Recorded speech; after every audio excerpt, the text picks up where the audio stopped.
Alright folks, what we're going to be doing here is a valve adjustment on a 1990 FZR 1000.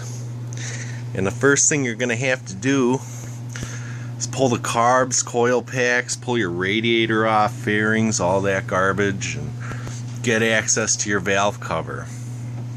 As you see, I've already done that. And you're going to need access to this to take some measurements of your valve clearances.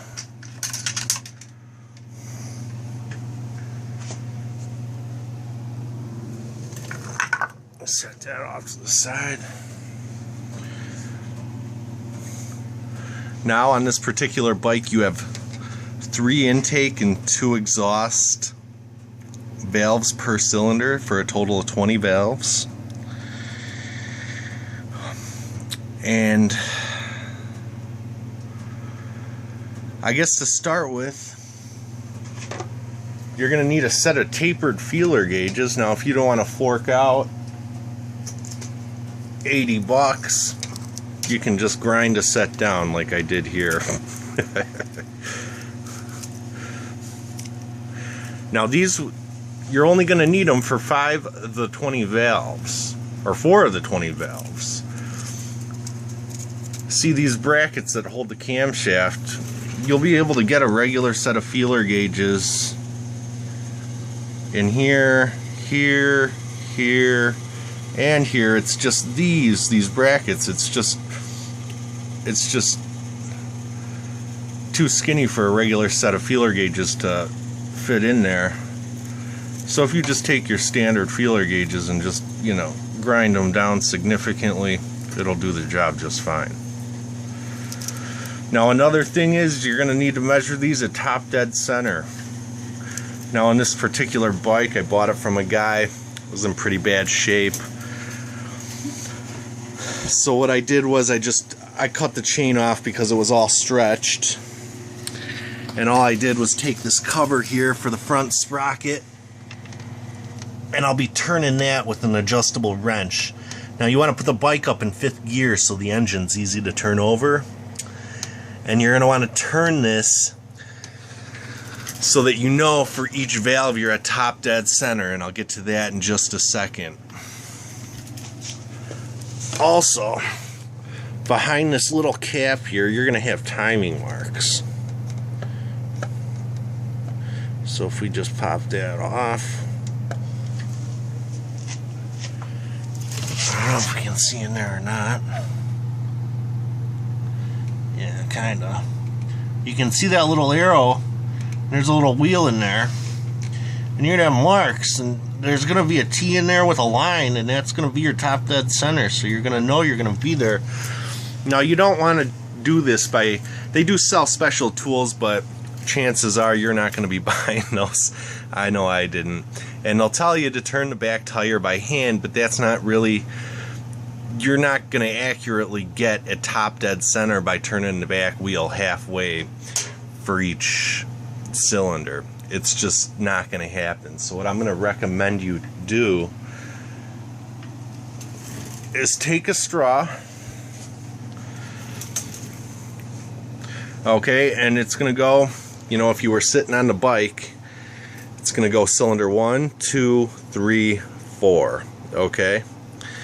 And what I'm going to go to is I just got a standard straw here. And I'm going to go ahead and just drop that into cylinder 1.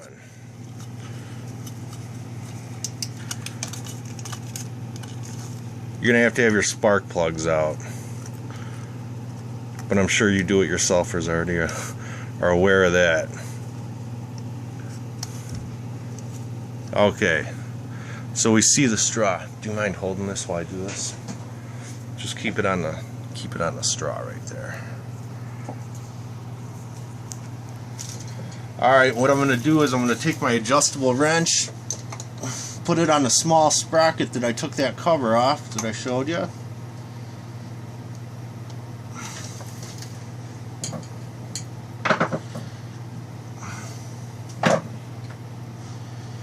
And I'm just going to real gradually, oh, see the straw wasn't all the way down.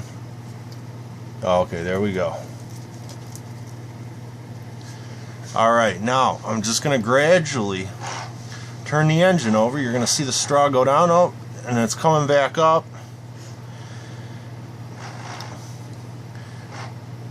And it's coming back up, right up to the top there. See it come down in here? I'm going to bring it back up, just so I know. Oh, come back down. Shit. I mean, I want to be at the very top of this, right there.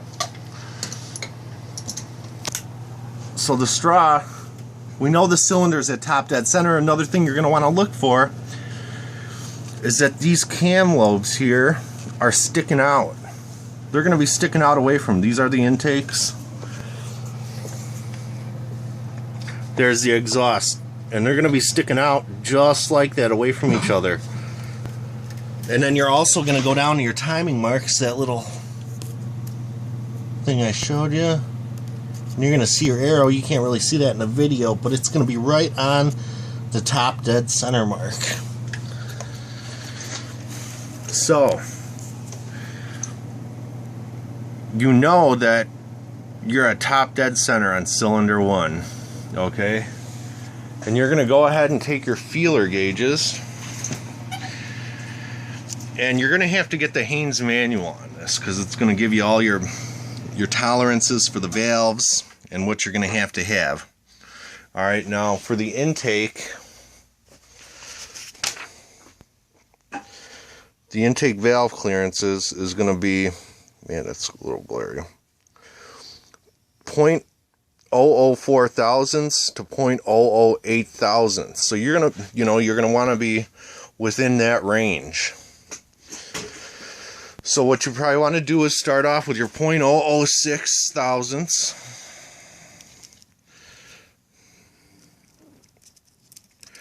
Right there. And like I said, you're going to be able to get at a lot of these with the normal set. Now see, I'm slipping it in on cylinder 1. The 6 thousandths doesn't fit, so I'm going to drop her down. Now, I already measured these prior to the video, so I already know what's going on. So I'm going to go ahead and bring it down to a 0.004 thousandths. Okay, and that's got a real nice feel, just a slight drag, and that's what you want, but we're at the bottom of the tolerances on that, so while you got it apart, you're going to want to, shim that. Now, like I said, you're going to be able to get at all of them except for 4 of them. See this one? Feeler gauge won't fit. That's why I had to grind this one down. Now it looks a little gnarly, and there's going to be some burrs on the edges you're going to have to kind of scrape off with your fingernail, or you're not going to get accurate readings. Now I already know these, for whatever reason, this engine, the valves wear tight. They don't get looser like your standard car would. I'm not exactly sure why that is, but that's just the way it goes. But as you see, I got a 0.003 thousandths. You're allowed 0.004 to 0.008. So this one, like I said, I already measured it out and I know it's out of spec. The 0.003 fits right in there, and there's a slight drag.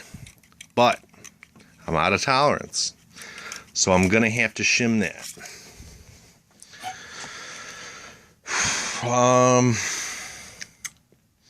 So after you get her all opened up and you got your set of tapered feeler gauges, if you want to fork out the cash for those, it's a great investment.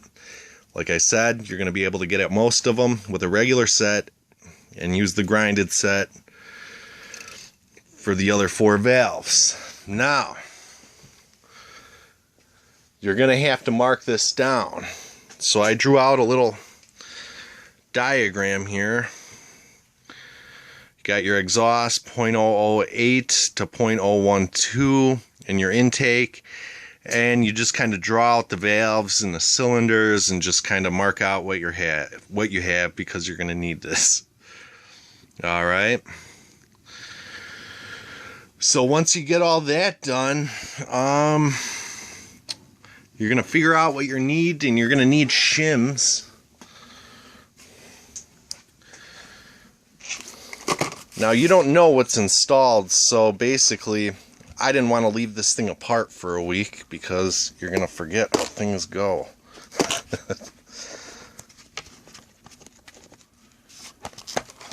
So I was able to purchase this real nice shim kit, and you see all the little shims, 0.002, and based on your measurements and what's installed in there is what you're going to replace. And in the Haynes manual it gives you this diagram. So if I got a .155 installed and my measured clearance, this is in metric by the way, you're going to need metric feeler gauges.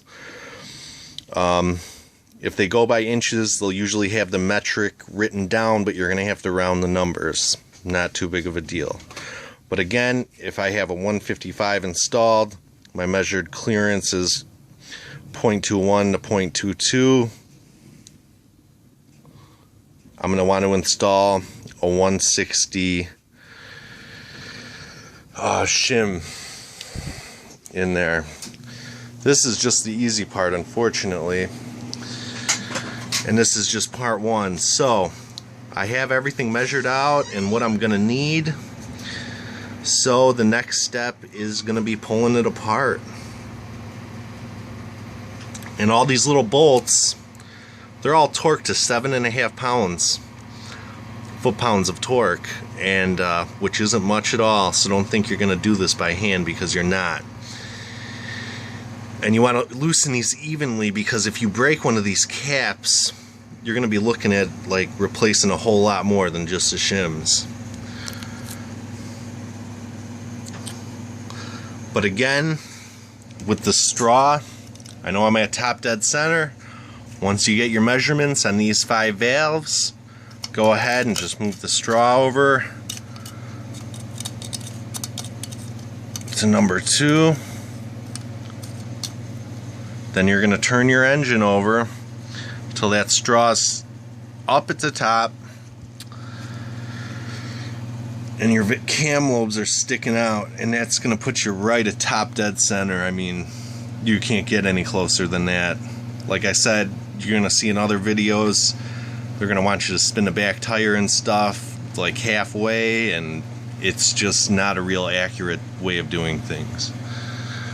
But that should about sum things up for part 1, and stay tuned for part 2.